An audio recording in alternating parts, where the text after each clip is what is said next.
maitasuna, nostalgia, herrimina, gorrotoa eta etorriko den denaren zalantza. Baina zenbat alditan abestu ditugu kantu zaharrak hauei begira? El viento revive memorias cada vez que agita los campos de Noé.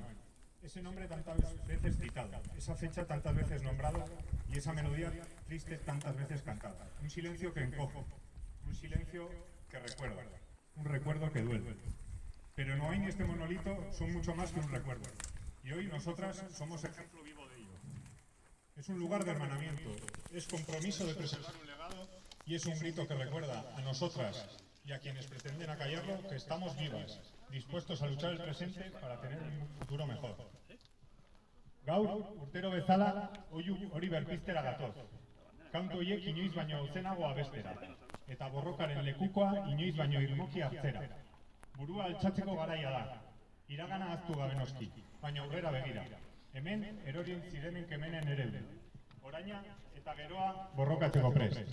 Anaitasuna, maitasuna, duintasuna, arma gisa, idatzi dezagun beraz, elkarrekin gure historiaren pasarte berri hau. Ez dadila beraz, oihu hori inoiz hil. Arranoak, hegoak zabaldu ditzala, bere itzala Nafarro osoan zabalteko. Gora Nafarroa askea! Gora! Gora guta-gutarrak! Gora!